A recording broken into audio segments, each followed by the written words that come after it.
Bookaholics, so welcome back to another video. Today I am bringing you a dedicated series review of The Elements of Cadence duology by Rebecca Ross. The Elements of Cadence series is a romantasy duology by Rebecca Ross, and it consists of A River Enchanted and A Fire Endless. The Elements of Cadence series is a series in which we are following four protagonists. We are following Adira, who is the heiress to a throne in a kingdom that is constantly at war with their neighbors, and she is trying to broker a peace. Also, during this time, girls have started to go missing, and also the spirits of the island seem afraid. Therefore, she needs a bard so that she can talk with these spirits and they can help her discover what is going wrong, what is going on with this island. Enter our next POV, the bard. The bard is Jack.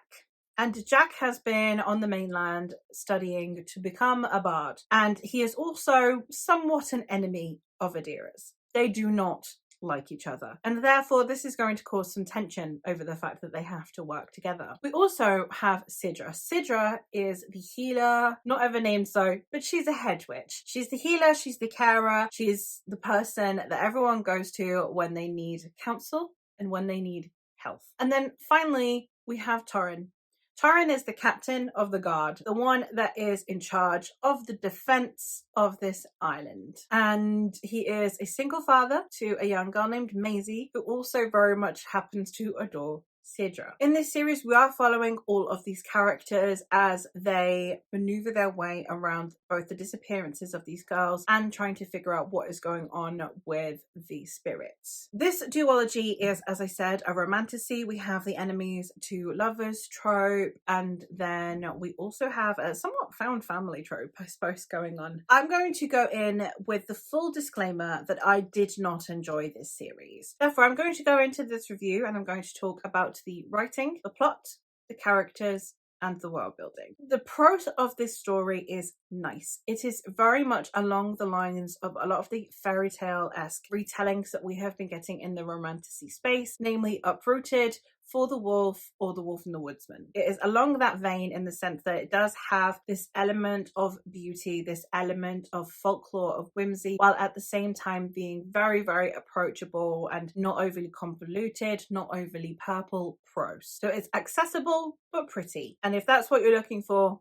that's definitely what you'll get. The pacing of this one is also fine. It lost me a little bit in the middle, but I don't know how much of that was due to pacing or just due to other factors that we will get into. But I did DNF the second book, so it didn't hold my enticement enough pacing wise throughout the first chunk of the second book to make me want to continue reading. But as I said, that might also be due to other factors that are forthcoming. I'm going to talk about the plot, which is where my biggest issue with this series actually lies. Not because there is anything wrong with the plot, but because we didn't actually get much of it. I really liked the idea of this plot, and when I go into romantasy, I really want the plot and the romance to have a good balance. I've always found that with romantasy, it actually works better for me than contemporary romance because there are higher stakes and more believable reasons for characters to be driven apart, for characters to have to concentrate on other things other than their romance, because sometimes it's literally world-ending level stuff. So therefore, I always prefer that in romantasy. So that is definitely what I was looking for in this series. I wanted balance. However, for me, we have all of this plot going on where you have girls that are going missing, and you have the captain of the guard, the local healer, the bard who's supposed to be helping them all, and most of all, the heiress to the throne, while her father is sick, so she's essentially in charge. And for me, my concern here was you have all of these characters that are entering into romantic relationships during this time, which is what is expected of romantasy. But it comes at the detriment of the plot. It is illogical when they are doing things. You have, at one point, you have a wedding, and you have one of the people whose child is missing able to put aside the grief and the fear of their child being lost so that they could officiate a wedding. We have this glorious celebration going on. You have people falling in love, and it's not out of pain or out of fear. It is just as though it were oh, isn't this a nice date? Almost level of romance, despite everything that is going on. It's like a lot of the plot would get pushed aside whenever the author decided there needed to be a romantic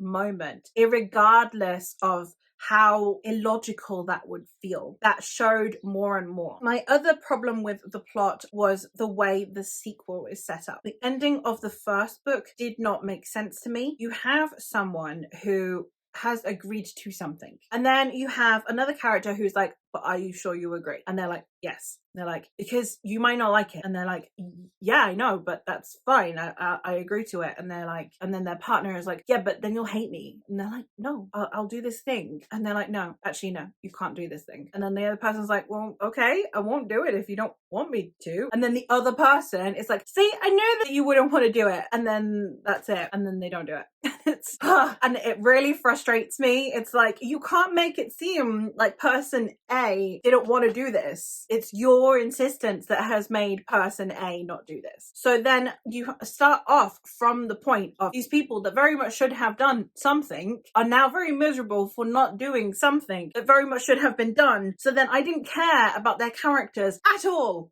And it was very frustrating. So because I didn't like the ending of book 1, and then that permeating the first 100 pages of book 2, I just could not continue. The character work is somewhat similar in the sense of that you just have people not making rational decisions and not choosing to prioritize the right things. And I understand that it's a romance and that the romance needs to come to the forefront. I understand, but there needs to be a workaround that isn't just neglecting the plot for me. Like, there is a marked difference between the romance needs to come to the front and center and I am going to completely disregard how human beings function and how they would therefore react to the plot because I need the romance. The two did not match in my head. The character work therefore didn't work for me either, because these were people that seemingly were quite capable, being incredibly incapable of being human beings. We're going to get into the world building, which I really liked, and I really wish it hadn't taken as much of a backseat as it had. I understand why it did. That's not one of the ones that I am salty about, but it's a nice world building setup. It's a Scottish-ish folklore. It has kind of the spirits of the island vibe to it, which is very nice. It's very intricately done and then glossed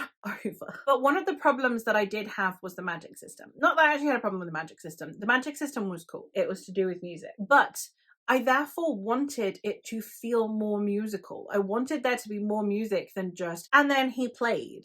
And then he sung, and he liked this song, and his song sounds different depending on where he is on the island. It's like, okay, well, why does it sound different? What's the difference? Is it cadence? Is it tone? Is it pitch? Like, what's different? There was no other description. We didn't get to know if it's a soft song or a fast song, if it's a soulful one, if it's a fun one, if it's a husky voice that he's using, or if it's a high pitch voice, if he's tenor or soprano. There were no musical terminologies to describe this music that is so central to the magic. So I had some issues, you may have noticed, with this series, which makes me really sad because I was really excited for it, and then I've gone and DNF'd the second book. So that's it for my little rant review. If you've loved this series, I'm super happy for you, and I am glad. I know that enemies to lovers is a trope that a lot of us love, so if that pulled through for you, and then if you liked the conclusion of the series, I'm super glad for you. I won't be finishing it. I hope that I have not offended anyone too badly. It's just my thoughts after all.